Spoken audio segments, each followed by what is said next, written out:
Queremos aproveitar também este momento que é público para manifestar o nosso agradecimento à Junta de Freguesia de Alvarães, que é para o PASA, efetivamente, extraordinário apoio no desenvolvimento do seu trabalho diário, que está presente, que dá uma resposta imediata a todas as solicitações e em todos os âmbitos e que, de facto, tem sido um parceiro fundamental para a atividade que exercemos. Alvarães é, de facto, uma freguesia especial. E é uma freguesia, uma vila, peço desculpa, especial, porque há, de facto, uma rede de cooperação institucional muito forte, há dinamismo e há um envolvimento de todos os alvaranenses naquilo que é esta comunidade. E, portanto, hoje nós queremos aproveitar este dia de celebração para também falarmos um bocadinho do PASA, do papel que temos de alguma forma desenvolvido neste território e falar daquilo que sentimos como necessidade e daqueles que são os sonhos que temos também para contribuir para o desenvolvimento socioeconómico de Alvarães. E, portanto, eu e a Sandra, hoje, em representação do PASA, estamos cá para falar um bocadinho disto. Referir que o PASA existe em Alvarães desde 1981, portanto, estamos quase a celebrar 40 anos de atividade.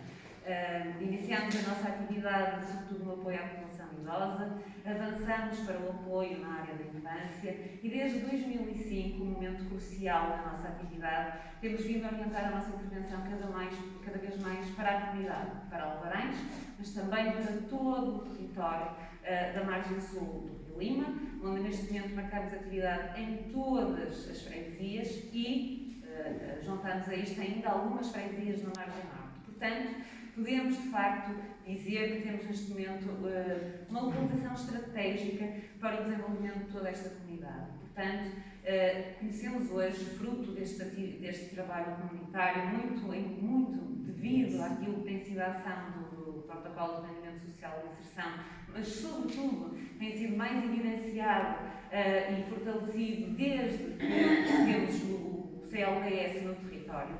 E, portanto, temos hoje um conhecimento deste território do ponto de vista daquilo que são as suas necessidades, do ponto de vista daquilo que são as suas potencialidades, que nos dão hoje outro conhecimento para também nós podermos contribuir para o seu desenvolvimento. E, portanto, hoje queremos também, de alguma forma, apresentar-vos aquilo que é a nossa visão de futuro a médio prazo e aquele que pode ser o nosso papel na concretização do desenvolvimento socioeconómico da vila. E, portanto, eu vou desafiar a Sandra, que conhece melhor do que qualquer um de nós na instituição, a comunidade envolvente, a apresentar tem de facto de ser devidos os méritos à Sandra, que tem sido de facto um apoio importantíssimo à instituição. Portanto, desafiar a Sandra a falar um bocadinho daquele que é o nosso retrato deste território e de que forma é que, naquilo que já foi o diálogo interno no PASA, o diálogo também com a Junta de Freguesia, falarmos um bocadinho do que é que nos levou a ponderar nestas linhas que delineiam de alguma forma aquilo que nós queremos para o futuro. Olá.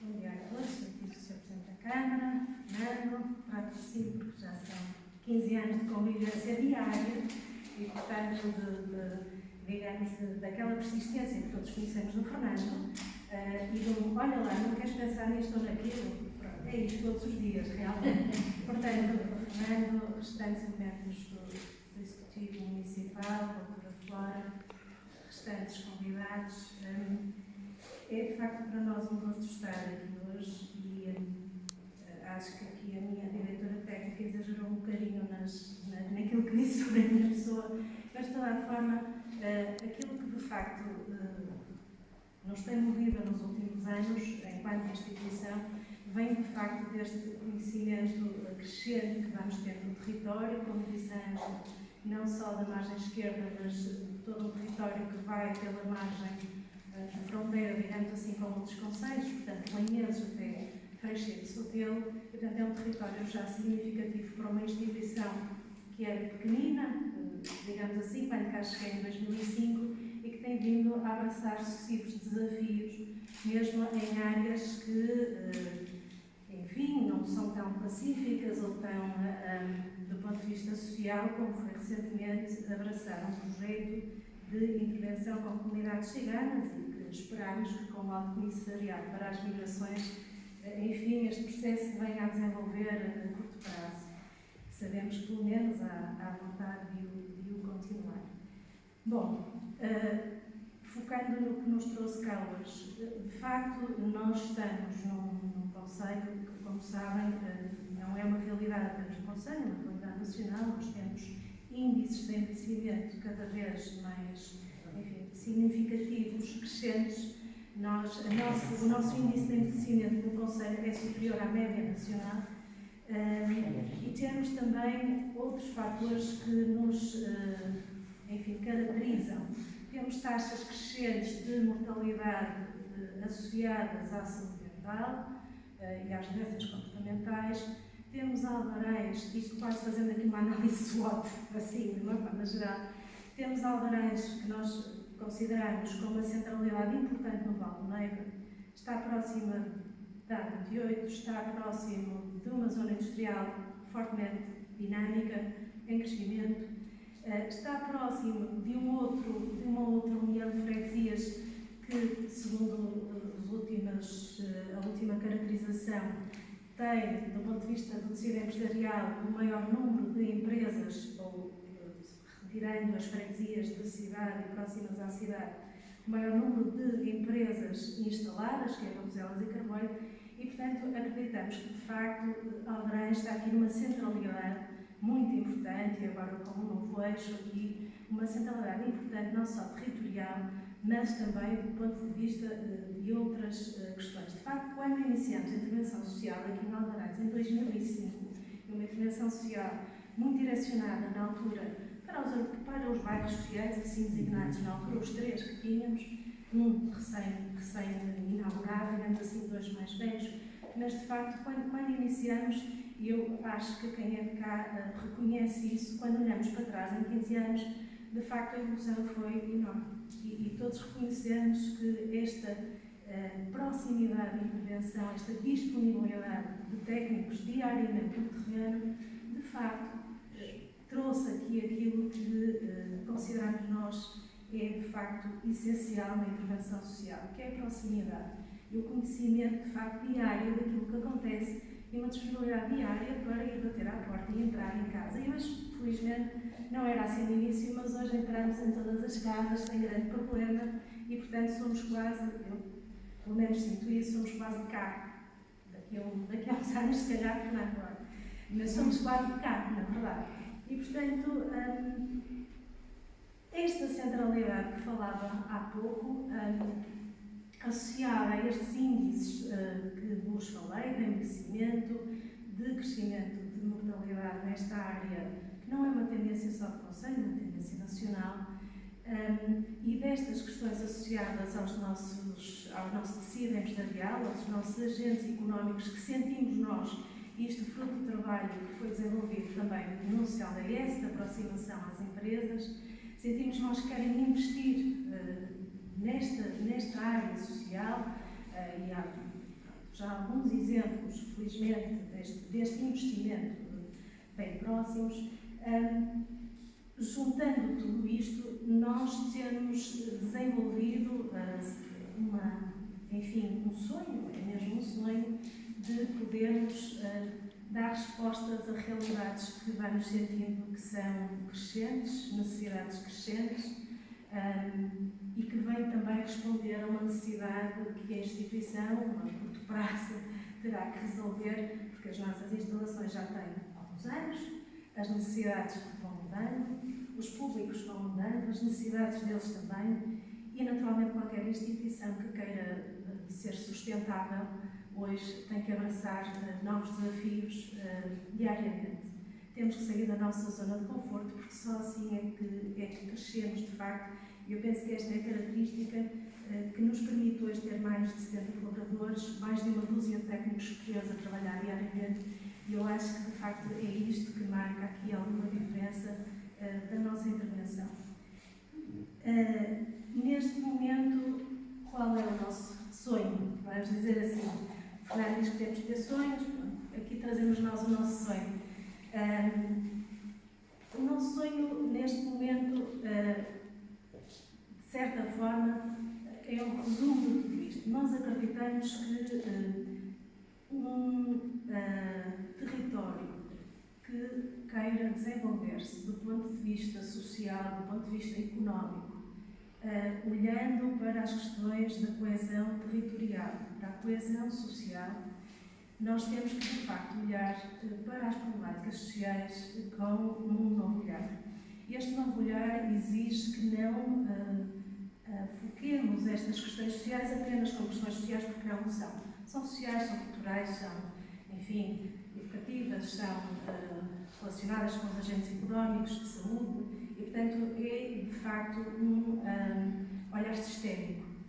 E, portanto, quando nós pensamos, ou quando tentamos na prática, no dia-a-dia, por exemplo, dar respostas ao nível da empregabilidade, pessoas que estão em situação de desemprego, que nos vêm pedir apoio para nos ajudar no seu processo de empregabilidade, vamos apercebendo naturalmente, e poderia dizer que isto é uma realidade de toda a margem esquerda, que é de facto aquela que eu conheço melhor, que se prendem, por exemplo, com eu gostava até de trabalhar, mas os horários da creche não são compatíveis com o trabalho em turnos.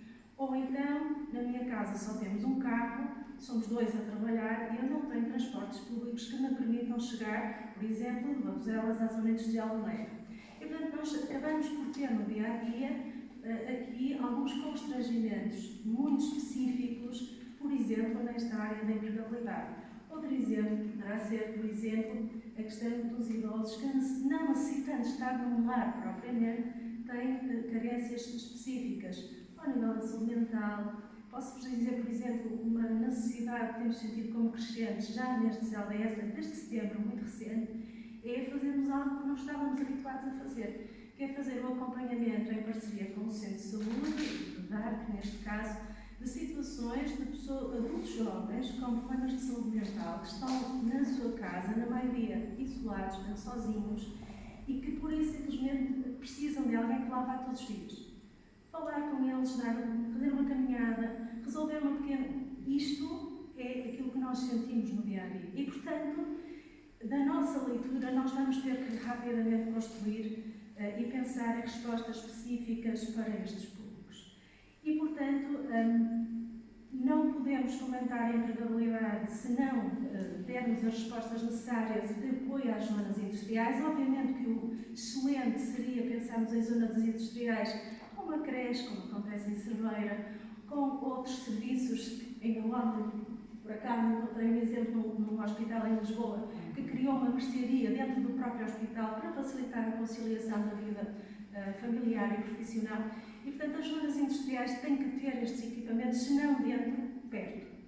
Porque, de facto, não é possível, nos dias que correm, conjugarmos todos os horários, todas as necessidades de todos os elementos da família e com as nossas, enfim, taxas de envelhecimento, temos que, de facto, olhar para este envelhecimento de uma forma dinâmica. E, portanto, sempre foi uma linha de atuação do posto de assistência social não deixar absolutamente ninguém para trás, independentemente da sua situação económica, independentemente, enfim, às vezes de questões mais formais que deveríamos ter em conta. E primeiro damos a resposta, depois tratamos das questões formais. É esta a nossa linha de atuação.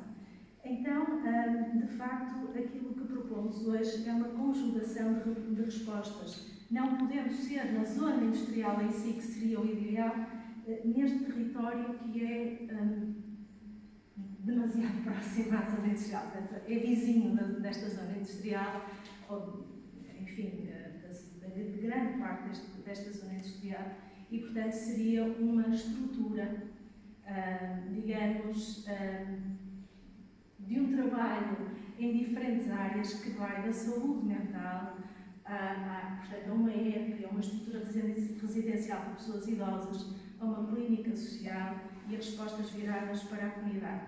A nossa inspiração é, de facto, no modelo inglês, e este modelo inglês de respostas em saúde mental que não são institucionalizadas em equipamentos de saúde, mas residem na própria comunidade, ou seja, as pessoas estão no contexto comunitário, no contexto que muitas vezes conhecem como o seu, e há uma identificação.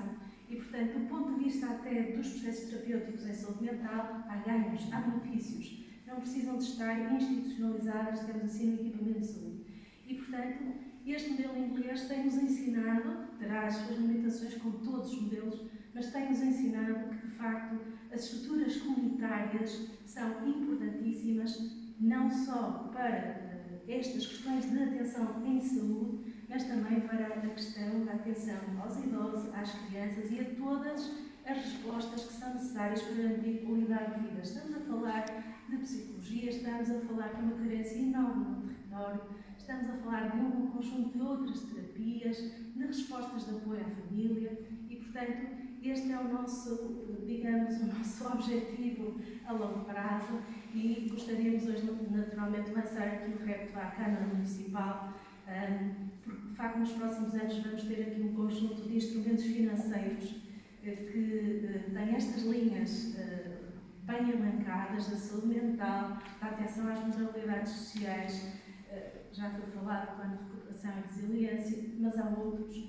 e, portanto, creio que temos aqui todas as condições, temos vontade, temos motivação, temos conhecimento consolidado, digamos assim, de intervenção comunitária e penso que temos aqui uma Câmara Municipal atenta a estas áreas e que tem vindo também a desenvolver um trabalho que eu diria gradualmente, cada vez melhor nestas áreas e, portanto, penso que temos todos, temos agentes económicos interessados em participar neste tipo de processo e, portanto, creio que temos quase tudo. Sobretudo temos vontade e temos, de facto, aqui um projeto. Eu vou passar a palavra à Ângela para especificar aqui um bocadinho mais este projeto e falarmos de forma mais precisa, até do ponto de vista estrutural dele. Muito bem.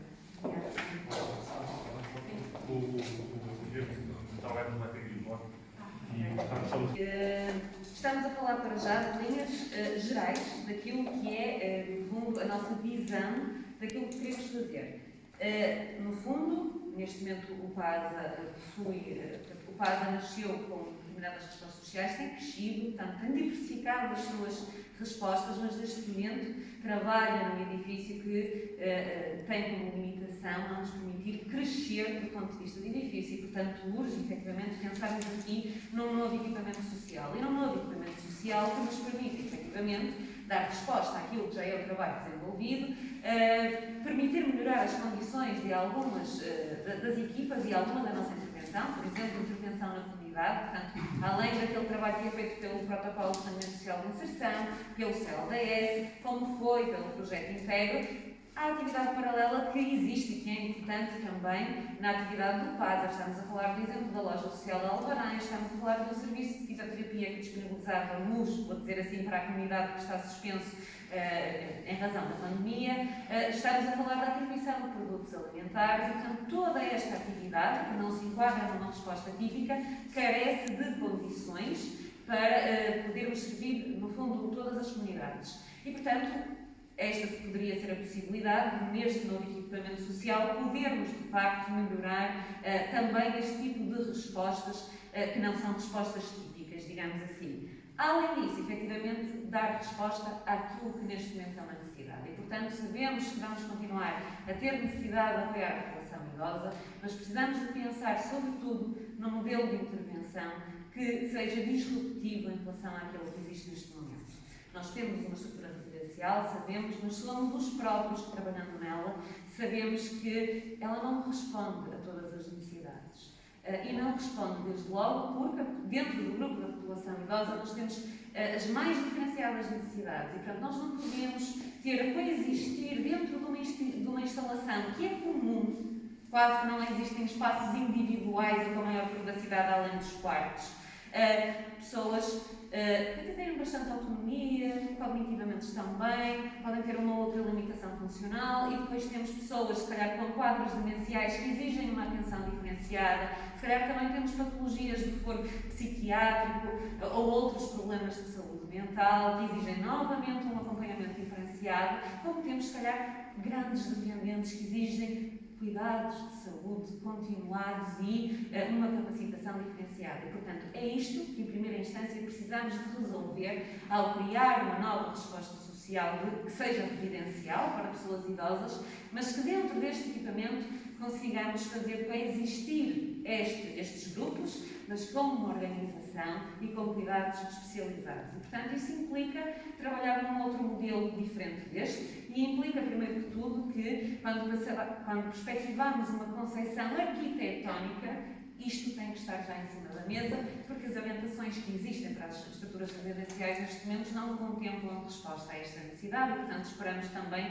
que a esse nível venham a ser publicadas portarias, orientações, normativos que permitam viabilizar esta inovação, digamos assim, à semelhança daquilo que já é feito a nível internacional. E, portanto, estrutura residencial para pessoas idosas, sim, temos um índice de envelhecimento que vai ainda aumentar, que vai prolongar, mas que seja feito um trabalho diferente daquele que é o modelo de intervenção atual, porque nós, na nossa prática profissional, o reconhecemos como necessário. E, portanto, dar resposta à demência, à saúde mental, à grande dependência, num ambiente que tenha grandes cuidados de saúde, mas tenha, sobretudo, um ambiente familiar e não institucional, é uma prioridade para nós. Portanto, este equipamento integraria uma destas respostas.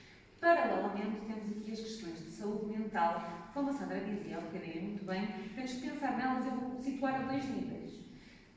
Temos as respostas institucionais de alojamento, ou semi-institucionais, em que as pessoas precisam, por exemplo, de ter durante o seu dia uma atividade ocupacional que permita o acompanhamento destas pessoas, mas também precisamos depois, a partir de uma estrutura como a que se pretende criar, porque não temos equipas que façam efetivamente acompanhamento domiciliário, porque o desejável seria nós podermos continuar a viver em comunidade. E isso implica, de facto, rentabilizar estes recursos e projetar também o trabalho no terreno, que é mais simples a partir do momento que temos condições, de facto, no equipamento social para o fazer e temos os recursos técnicos e humanos para o fazer. Portanto, resposta de saúde mental, semi-institucional, eventualmente, residencial, ainda a aprofundar também qual o público-alvo, estamos a falar da população idosa, estamos a falar da população adulta, ou estamos a falar da população pediátrica, mas esse, de facto, é um objetivo, porque temos necessidades no Conselho, no Distrito, a esse nível, porque as respostas são escassas, muito escassas. E, portanto, há que, de facto, avançar com isso no território e seria também um orgulho Alvarães avançar a este nível no Conselho com respostas a esse nível, porque, além da resposta hospitalar, efetivamente não temos resposta a esse nível.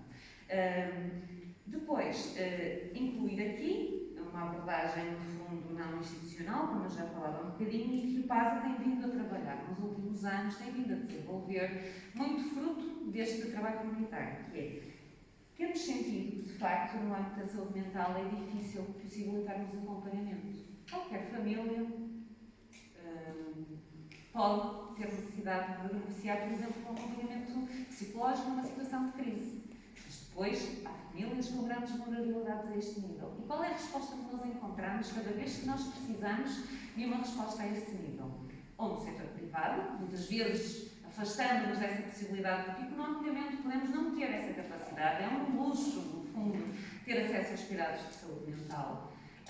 E, portanto, urge pensar num tipo de resposta mais acessível a todos, que seja uma resposta social, que seja numa lógica de não mercado, digamos assim, como no fundo é o trabalho destas organizações sociais. E, portanto, temos vindo a candidatar-nos em projetos, em medidas de financiamento de responsabilidade empresarial, uma espécie de uma clínica social, digamos assim, um projeto que nos permite disponibilizar à comunidade, a preços sociais, vamos assim dizer, acesso a consultas de psicologia, de fisioterapia, a semelhança daquilo que o PASA já faz para a comunidade e não tem capacidade de resposta, poderia desenvolver, psicomotricidade, ou outras áreas terapêuticas ou não terapêuticas, mas no fundo poder ter uma espécie de uma clínica social que permitisse à população em geral ter acesso em função das suas condições socioeconómicas. E, portanto, também neste aspecto seria inovador e, por que não, integrar isto também neste equipamento social. E, portanto, nós vamos tentar hoje trazer-vos uma ideia daquilo que, do ponto de vista arquitetónico, temos que começar por aí, projetamos para poder, num único equipamento, num complexo, digamos assim, unir e articular todas estas respostas sociais inspiradas num modelo internacional, e que é isso que a Sandra nos vai apresentar de alguma forma. E, portanto, poderíamos aproveitar, sim, os instrumentos de financiamento que vão surgir. Podemos aproveitar, efetivamente, este desenvolvimento do Centro Cívico de Alvarães e, quem sabe, desafiar aqui a própria Câmara Municipal, a USAM, tendo em conta a projeção também de uma unidade de saúde familiar, para, quem sabe, construir um equipamento que dê resposta à saúde, dê resposta cultural, dê resposta social e congregar o mesmo, no fundo, toda essa resposta, tornando este equipamento, no fundo, um equipamento aberto à comunidade. No fundo, eu perspectivo isto muito assim, que este equipamento seja uma vila, que não seja, no fundo, um equipamento social fechado à comunidade, mas que seja um equipamento onde possamos ter outros serviços também, precisamente. Eu acrescentaria muito mais àquilo que foi dito, até porque temos, estamos no limite, já ultrapassamos, acho. E, portanto, de certa forma, estamos a falar de um modelo em estrela, basicamente, em que temos cada um deste conjunto de serviços numa das aulas. O que a pandemia nos vem ensinar é que, de facto, temos de ter serviços em articulação, mas que permitam, de um momento para o outro, se fizer falta, separá-los deste ponto de vista das equipas, da gestão dos serviços. A pandemia vai mostrar-nos isto tal e qual como vos estou a dizer. E, portanto, temos de ter a capacidade de prever serviços de apoio comuns, equipamentos de apoiação comum, mas depois, dentro deste equipamento mais alargado, como a colega dizia, quase como se fosse uma vila dentro da vila, podemos separar depois por aulas e especificidades, eventualmente até pensando em apartamentos de autonomia, apartamentos no sentido de quartos ou instalações devidamente equipadas para que se possa trabalhar processos de autonomização e saúde mental. Porque, de facto, aquilo que assistimos hoje em dia num lar dito tradicional, e deixem-me dizer assim, é de pessoas, de facto, muito envelhecidas, com níveis de dependência enormíssimos, mas depois temos uma população jovem, relativamente jovem, que apenas precisa de um determinado apoio e que as famílias não têm capacidade para as manter em casa. E, portanto, neste edifício, ou num edifício desta tipologia, volto a dizer, este edifício não foi inventado, portanto, isto está em manuais internacionais de equipamentos em saúde mental, não é nada que se tenha inventado, é só uma questão de adaptação depois ao que realmente puder vir a ser instalado aqui. Poderíamos ter até, por exemplo, o próprio centro de saúde aqui num equipamento, numa destas aulas, vamos dizer assim, outra para a EPI, outra para a saúde mental, outra para a tal clínica social. E, portanto, teríamos aqui um conjunto de serviços comuns, rentabilizando recursos, digamos assim, mas permitindo diferenciar estas respostas, que é, no fundo, aquilo que nós sentimos todos os dias no terreno que faz falta. E ter, de facto, depois um know-how que é essencial, de facto, para garantir a sustentabilidade também das instituições. Isto permitiria ir crescendo em termos de respostas, que é, de facto, aquilo que nós sentimos. Em 15 anos, a realidade da intervenção social mudou muitíssimo aquilo que era necessário há 15 anos. Hoje eu diria que, ok, temos aqui os vestícios do que era necessário, mas mudou imenso. E, portanto, hoje temos que, de facto, pensar isto a 15, a 20 anos, sabendo que a tendência será para envelhecer, termos gente mais velha mais tempo, com mais necessidade de apoio, digamos assim, durante mais tempo, e as novas famílias que temos. Famílias monoparentais, famílias, enfim, que trabalham muitas, um em cada ponto do país, portanto, com filhos, por exemplo, com graus, sabemos que, por exemplo, há uns anos, o número de crianças com doença crónica complexa era mais pequeno, porque as crianças morriam, não havia a diferenciação do ponto de vista dos cuidados de saúde que hoje temos. Hoje temos crianças com elevados graus de dependência a viver muitos anos. E, portanto, nós temos as instituições que prestam apoio, a Associação de Neurologia Cerebral, a própria APPA-CDE, que vocês conhecem muito bem, também a reclamar este tipo de respostas. Portanto, eu creio que nós conseguiríamos um modelo deste género albergar respostas. Isto seria uma possibilidade depois que poderemos fazer chegar, se for vontade de prosseguirmos, mas seria depois já uma subdivisão dentro de cada aula, com gabinetes técnicos de suporte, salas de reuniões, quartos, efetivamente, para cada uma destas populações, auditório para servir a comunidade, uma tipologia típica do quarto, por exemplo, dos tais de automatização, com algumas, enfim, adaptações àquilo que estamos habituados a ver no terreno. E, portanto, a resiliência é a palavra da moda, eu sei, eu sou psicóloga, como a maior parte de vocês sabe, em psicologia já falámos dela há muito tempo, mas também sabemos ser resiliente não significa só ultrapassar a crise e desenvolvermos com ela. Ou nós temos, de facto, os recursos necessários para nos desenvolvermos, ou nós não nos vamos tornar resilientes. E, portanto, eu creio que é isto que agora temos que, de facto, olhar. Não chega a falarmos de resiliência, nem de termos os instrumentos financeiros, temos, de facto, ter os recursos específicos para as necessidades específicas, e estas são as que nós sentimos no momento. E, portanto, este é o nosso projeto, vamos dizer assim. Nós já temos submetido, como a Ângela disse, partes deste projeto à apreciação externa, já fomos finalistas em algumas candidaturas. Percebemos hoje que o que nos faltou foi aqui a questão do apoio dos agentes económicos. Já temos isso acautelado neste momento, ou praticamente acautelado, e, portanto, pelas avaliações externas que temos tido, o feedback tem sido positivo, portanto, acreditamos que algo de bom pode estar aqui a ser sonhado por nós. E, portanto, não sei se a Ângela quer acrescentar alguma coisa. Não, eu espero lá chegar e vamos lutar por isso. Portanto, deixamos aqui esta apresentação. Apelamos também, no fundo, ao contributo de todos aqueles que, de alguma forma, possam ser nossos parceiros na execução deste e de outros projetos. E, portanto, aproveitamos mais uma vez para agradecer à Junta de Freguesia, com quem já tivemos a oportunidade de falar sobre isto, e a toda a comunidade, desejando que, de facto, possamos também, enquanto PASA, continuar a contribuir para o desenvolvimento do território. Obrigada a todos e peço desculpa pelo tempo que vos demoramos hoje.